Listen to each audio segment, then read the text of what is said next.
last night was part 2 of the 3-part series of the movie, The New Edition Story, and they did not disappoint. So I want to shout out the casting director, the casting group, the producer, whoever it was that picked the actors for this movie, because they weren't playing. Like, the acting, and it's not one person's performance that stood out better than the other. Every single person was kicking ass. I mean, I forgot that I was looking at Hakeem from Empire. Like, I forgot that I'm looking at Johnny Gill's character, the character. Like, I'm really in my mind thinking I'm looking at the real Johnny Gill. Whoever casted in this movie was not playing. They did an excellent job. Even from Faison Love's character, who I usually love Faison Love in comedy. I forgot he was a comedic actor. It was very good. The celebrities, Michael Rappaport, killed it. Whoever did the casting for this movie, kudos. You need a special award. It was very good. Now let's get to the review it scene by scene. So the opening scene starts out with poor little fine ass Ralph. And because I can't do this review without clearly establishing how fine and good looking Ralph is. Ralph is good looking. Ralph can sing. Ralph was the talent at this point in the group. And so, with all talent, not just Ralph, with all groups, when the management or the record companies or the suits zero in on who the talent is, in starts the whispering in his ear. I mean, it's just with everybody. It's with Beyonce. It's with, Diana Ross and the Supremes. When the suits realize we don't need the other guys or the other rest of the group, this is the cash cow, then they zoom in and they start doing what record companies do. Whispering in your ear, a little at a time, a little at a time, a little at a time. Because their goal is, let's get rid of the excess cash and let's just focus in on the talent because it's going to be cheaper for us and we're going to make more money that way. But poor little fine ass Ralph didn't let that happen.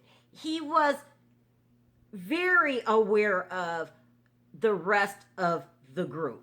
Like, Ralph could have easily went Bobby Brown on us and we would have understood because he was the voice, he was the look, he was everything. And the rest of the guys at this point were the headache of the group. You know what I mean? So he was always tried to make sure that they were included. Like, can we give them a little rap version of the song on the record? Can we shout out their names? So at this point, poor little fine ass Ralph was really a saint. Like, that's unheard of. He did not take the ball and run with it. He was more into let's remain a group. And so that's admirable. So at this point, I just want to say poor little fine ass Ralph was a really good person. And that's rare. He could have easily went Bobby Brown, who was in the next segment. I had to have a whole section dedicated to not so fine, crazy ass Bobby Brown.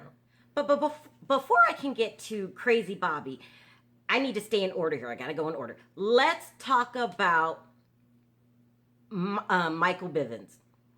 Michael Bivins was the Ice Cube of the group. And every group needs a Ice Cube.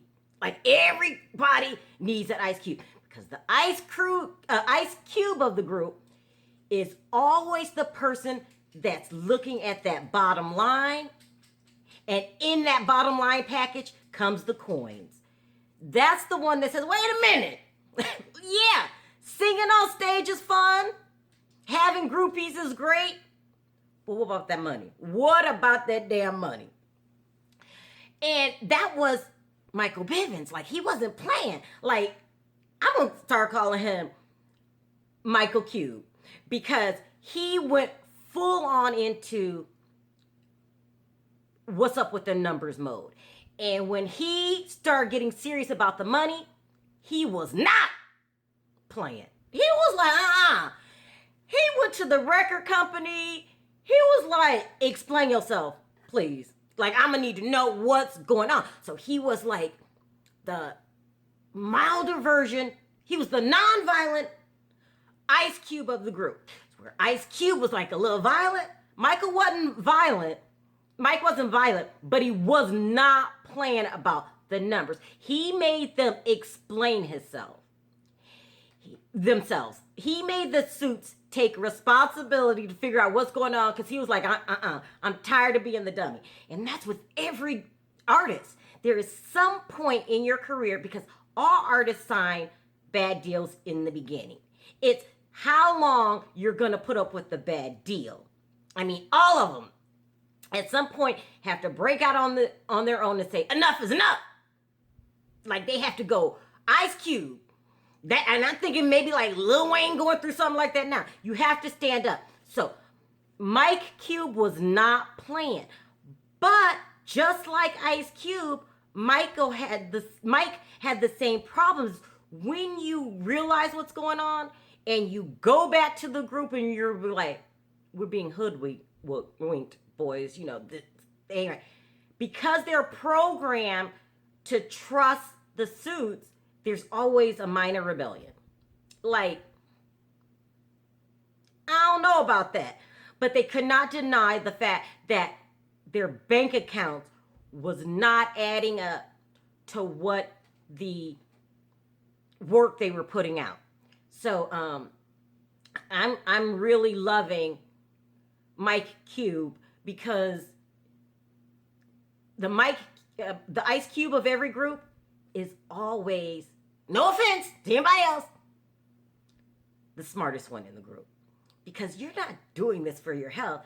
This is about your coins, okay? I gotta take care of my family before I could take care of, anything else.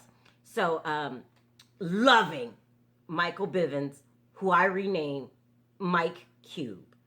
Now let's get to Bobby. Oh, Lord. So, here we go. On the part 1 series, when I was giving a review, I could not for the life of me figure out why Bobby Brown was a star. Because he was not that good looking. No shade. I'm talking about that pretty boy look. He was not the pretty boy look. He can't sing. I love him though. I love him. He can't sing.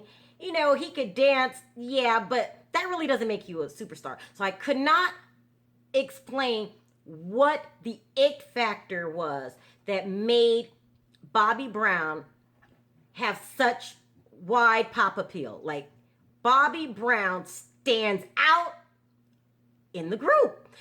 And for some reason, like, you got poor little fine ass Ralph, who you would think would get all the attention, but you cannot be in a room with Bobby Brown for 5 minutes without liking this guy. So I think I figured it out. Now, I'm thinking, I don't know. I think Bobby Brown's appeal is he is a good time.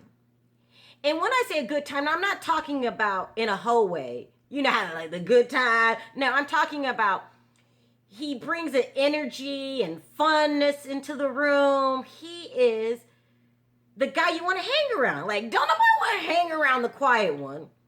Don't no one want to hang around a bookworm. People want to hang around Bobby. That's called charisma. Bobby is full of charisma. And that can't be taught. It can't be replaced. Bobby Brown has tons and tons of a charisma. So I think this is his star quality. Like, he's the one Even if I was like a reporter, I'm doing an interview. You don't want to interview with a boring guy.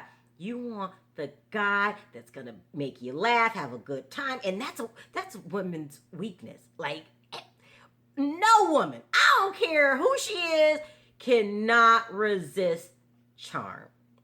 So Bobby Brown is full of charm until enters drugs and ego. When Bobby Charm turns into Bobby I'm the shit, and you better recognize, when Bobby Charm turns into Bobby Recognize, then things get very difficult. And he does a 180. No one wants to deal with Bobby Recognize. Bobby became difficult, and they was giving him chances. They was like, Bobby a a-hole, but we still like him. He forced them. He really did. And I'm sure, Bobby, if you look back in time or ever got a moment of clarity, you would be like, I had to get kicked out the group. You were wasting everybody's time. You were wasting your talent, which is charm. Charm is a talent. And you just became Bobby, get the hell out. Bobby, I ain't got time for your shit. Bobby became a handful. And that's with every addict. When the substance abuse comes into the picture, so he already had an ego. He was born with an ego that always had to be checked at all times. So even when he was at his best, he always had to watch out for his ego. But when he became Bobby, the drug addict, I feel bad. Like, I don't know what took him so long before they kicked him out. Like, Bobby had to go. Sorry, Bob. That's just how it was. So I was glad when they decided we got to make some changes. And some of those changes is getting rid of management and getting rid of Bobby's ass. And that was what Mike Cube was talking about. Like, something had to change. It's time to go from naive, New Edition, to I know what the hell is up, New Edition. But it isn't an easy transition. It's not. So let's talk about that in the next segment. Once Michael Bivins made up his mind that he was mad as hell and he wasn't going to take it no more, and he became Mike Cube, he was a fast learner. You know how some people catch on like that? Not only did he catch on like that, he didn't need a lot of time to work things out. He became all about his coin. And you have to respect Michael Bivins. Michael Bivins became the brains of the group. And he started making changes left and right because he wasn't taking it no more. And one of those changes enters Johnny Gill. And Johnny Gill, oh my God, Johnny Gill is one of the best voices I've ever heard. I mean, you've got to give the boy credit. Like his voice gives you chills. He can sing so good. And he got a pretty good game on getting into groups. I mean, I'm really wanting Johnny to write a book about how to get into a group because his plan was masterful. Hang out backstage. It's a slow pace. It's a slow process. You start out with, you're in the fan group. You're like, hi guys. When they walk into their dressing room, hey. Then you start befriending one. Then you start befriending two. And the mission here is to always be around so they're familiar with your face, right? Because every singing group is going to run into problems. Everyone. But you want to be the one that they know you can sing and you're always around. So I'm going to shout out Johnny Gill on how he got into the group. It was a slow process, but that shit paid off. So when they had to get rid of Bobby A-hole, Who did they think of? Mike Cube was like, Johnny Gill. And which was one of the best decisions ever made, because hands down, no one can compete with Johnny's voice. Now, I'm sorry, poor little fine ass Ralph. Poor little fine ass Ralph made some mistakes. If you're going to be all about the group, good. But at some point, you should have took the $6 million. Poor little fine ass Ralph. You cannot be pro group all the time, especially when you start having your own family. But you remained loyal to the group. And I feel bad because when they realized you wanted to do a solo project, you were just talking about a project, they went ape shit on him. Which is true, because they know I can't sing. This might endanger how I'm taking care of my family, which is a natural reaction. You know, I'm sure when they realized Beyonce wasn't coming to as many practices, or when she starts throwing her word around like, I'm just going to try this one song out, the natural reaction is to get afraid. So Johnny Gill Mike Bivens did the smart thing by bringing Johnny into the group, because you really can't depend on the lead singer, because at any point, if they leave, what are you going to do? And so just there's no getting around it. Poor little fine ass Ralph, you should have took the $6 million deal. I'm sure you wake up every night kicking yourself in the ass. That wasn't a smart move. But you're still a nice guy and you're still cute. But yeah, that was so. That's the end of part one. We end off where the new edition is a new edition with the powerful voice of Johnny Gill. Ooh, that boy can sing. And powerful Michael Bivens, who I renamed Mike Q, because he wasn't playing, and Bobby Solo, and is shaking shit up, because no one probably predicted that drugged up Bobby, who can't sing, would find huge success. And poor little fine ass Ralph, who's thinking, I'm going to have to go solo. But he's thinking this after the $6 million offer. So that's where we leave off. Can't wait to see part 3. This is an excellent movie. It's a cautionary tale. It's great acting. It's entertaining. It's everything. So I will be there for part 3. Until then, see you next time. Thanks for watching.